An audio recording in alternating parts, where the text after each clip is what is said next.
Massive thanks to the Sustainable Business Network team for putting on today. I think it's such an amazing thing to do to bring people together and have conversations about stuff that matters. So thank you for putting this on. I grew up in a tiny little village down on the west coast of the South Island called Granity. Has anyone ever been to Granity before? Yes! Woo! I grew up there. My parents split up when I was about 8. My mum raised my 2 sisters and I. I moved into Westport, the Big Smoke, to go to high school when I was 14. I wasn't hugely into high school. I was more into skipping school and going surfing at the beach. And that took me down to Dunedin. I got 3 Cs to get into university, first in my family to go to uni. And my passion was art and design and creativity. And I started out getting cameras out every weekend through design and making surfing and skateboarding films. And one of those surfing films ended up winning a Best New Zealand Film Award at the Wanaka Mountain Film Festival. And did a bit of psychology, did a bit of computer science, was always really interested in business.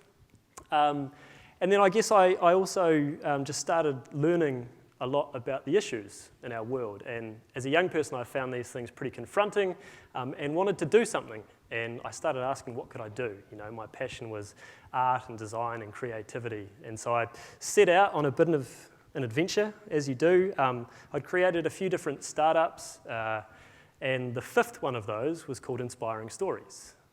And we have this beautiful, bold vision. I had this thing, you know, all these big issues of our time.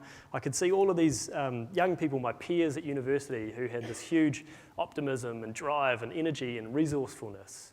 Imagine if every young New Zealander unleashed their potential to change the world. And what would it take to make that happen? So 5 years in, it's been a pretty crazy adventure. One of the things that we've created is this big national event called Festival for the Future, which is actually happening tomorrow in this very building. This will be the 5th year that it's run. This year we'll have 550 people in the room tomorrow night, including representatives from 20 Pacific Island nations. And it's really a chance to give young people a spotlight on stage to get up and share their projects, their passion, their vision for New Zealand or the world, and to support young people to spark and grow their ideas and skills. Looking forward to it.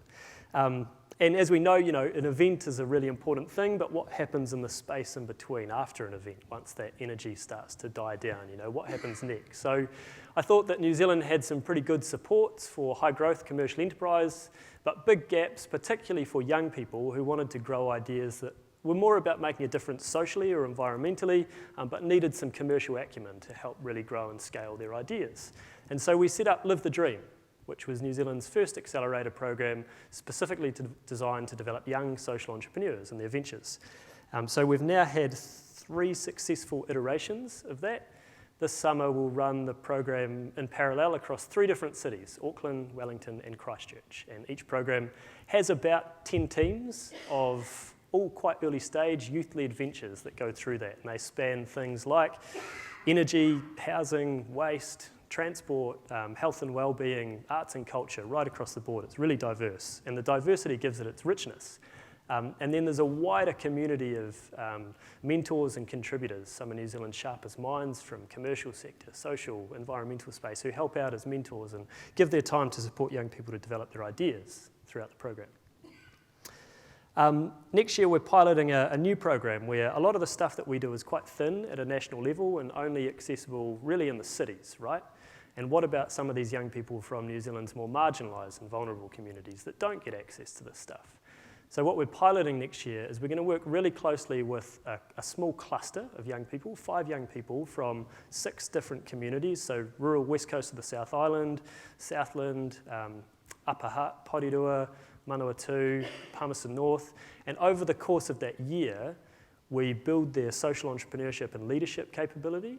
We work with them to develop a vision for their local community and then give them resource and support to roll out and realise that vision in their own backyard. And that's further amplified by things like Festival for the Future and Live the Dream. So it's a really exciting thing to be piloting. And then we run a national film competition, which celebrates young people doing all kinds of amazing things for their communities, nation and beyond. Again, that'll happen for the 5th year this year. So that's kind of our programs that really, I guess, support young people on this journey from inspiration through to action. And we want them to grow their ideas, we want to build their capability and their support around them so that they can be more effective at being the change that they want to see in the world. So I have the absolute privilege of being able to work with some remarkable young New Zealanders, and I guess a couple of very brief stories. Bonnie, who's one of our young alumni, Bonnie who, when she was 17 last year, she went to Vanuatu, did some volunteering in the community and met a lady there in Vanuatu who had cataracts in both of her eyes, and her sight was getting progressively worse, and she's a solo mum trying to raise her 2 children, and her sight was hugely affecting her ability to be able to engage and contribute in the local community, and Bonnie found that really confronting. Bonnie was at Festival. Bonnie then came through Live the Dream, and one of her other passions is beauty and cosmetics. And when she looked into the industry, she found out that the beauty and cosmetics industry is a $59 billion global industry. But there was a bit of a gap in the market for good, ethical, organic, and vegan fair trade mascara. So Bonnie has a product, a mascara product called Mascara for Sight, and a portion of the proceeds from every sale go towards the Fred Hollows Foundation, who do restorative sight surgery. So Bonnie's goal is to cure 50% of treatable blindness in the Pacific by 2025.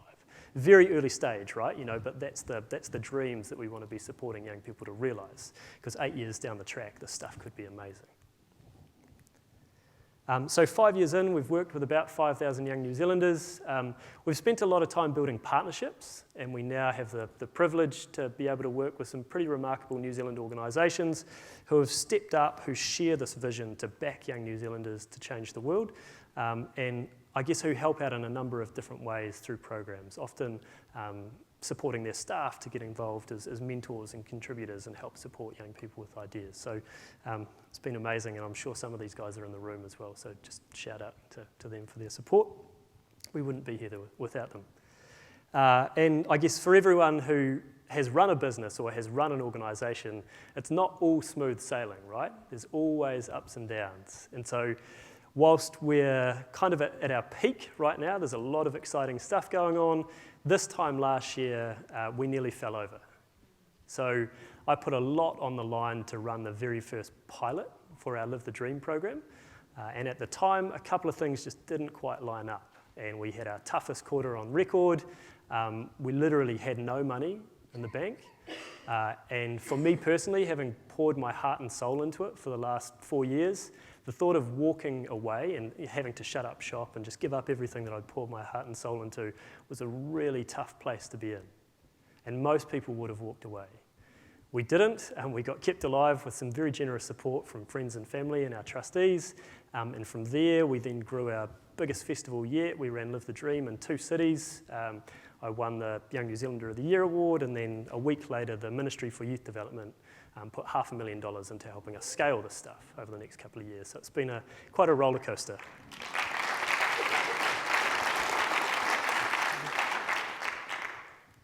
And I guess over the last couple of years, I've had some opportunities to step outside of the day-to-day and see what some of the stuff looks like on the global stage. So I met Alyssa here at Nexus a couple of years ago, the Australian Youth Social Enterprise and Philanthropy Summit. So 300 people in a room.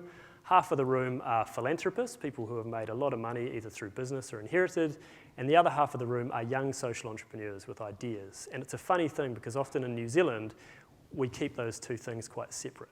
But when you put them in the same room, powerful things can happen. And these chapters of Nexus have popped up all around the world over the last 5 years, and they're saying the collective net worth of delegates is now well over $800 billion. These guys all want to put their money into initiatives that are going to generate significant social impact. Earlier this year, I got to go to the Social Enterprise World Forum in Milan with another fellow Kiwi, Alex Hannant from Arkina Foundation, and myself. It was an amazing opportunity. I guess, we talk a lot about this stuff now, social enterprise in New Zealand. What does it mean? What might it look like? And it was really just last year that the New Zealand government announced their first ever official position on social enterprise. So to go over to the World Forum and see, 10 years on what some of this stuff can look like in a country that really gets in behind it was amazing. 1,000 delegates from 60 different countries around the world, seeing the breadth of different markets and industries that social enterprise can operate in and operate at scale was incredible. And there is a bid to go in to host that in New Zealand in 2017, which is very likely that it'll be successful.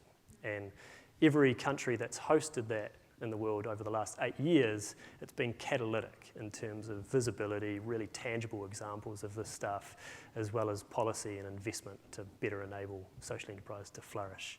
So it was an amazing opportunity. And coming back to little old New Zealand, here's the big opportunity in my eyes, right? We've got 1 million New Zealanders aged 13 to 30. That's a quarter of our population. That's a demographic who have huge energy and optimism and drive. And I guess I believe that more than ever right now, we need to be supporting our young people to understand these big issues that affect their future.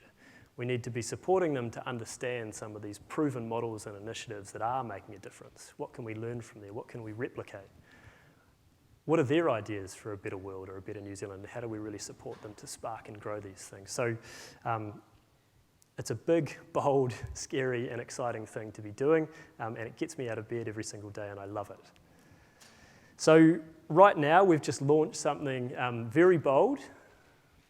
We've launched the Future Fund. So 2 days ago, we kickstarted a month-long campaign to raise $1 million in the month of September to better back young New Zealanders to change the world. So the benchmark here is that the Foundation for Young Australians, an organisation just across the ditch who have a very similar mandate to us, some similar programs, they've got a $50 million endowment fund underneath what they do. They can do some of the stuff at a scale that we just can't, and they have this resilience that means that even if a government changes their mind, you know, our $500,000 from Ministry of Youth Development is awesome, but if government changed their mind 2 years from now, all of this stuff falls over.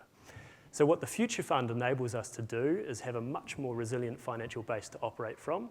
It means that we can provide a lot more scholarships to young people from some of New Zealand's most marginalised and vulnerable communities to get access to things like Festival for the Future, Live the Dream. It means that we can provide tailored seed funding and support for young people who don't necessarily have a legal entity with 3 years trading track record under their belt, or don't have a purely high growth commercial enterprise, so get excluded from a whole lot of opportunities, but have huge potential.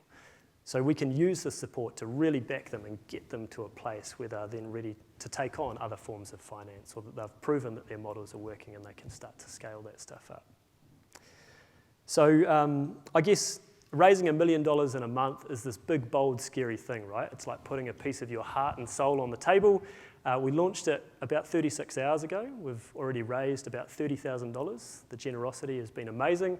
And when you break $1 million down, it's really only 1,000 people giving $1,000. And what's been amazing is that there's some incredible Kiwis who have stepped up and said, look, I love what you're doing. We're keen to support.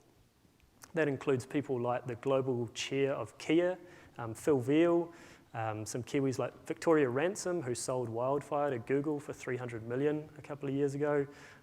Claudia Batten. There's some incredible people both at that level as well as, you know, the people who might only have $10 in their back pocket to really get in behind and support this. So it's an incredible investment in the future of our nation. And if you guys want to know more or get in behind and support either through the Future Fund or some of the other work that we do, please get in touch. Imagine if every young New Zealander unleashed their potential to change the world. What would it take to make that happen? And what's your role in helping us really crank this movement in New Zealand? Kia ora.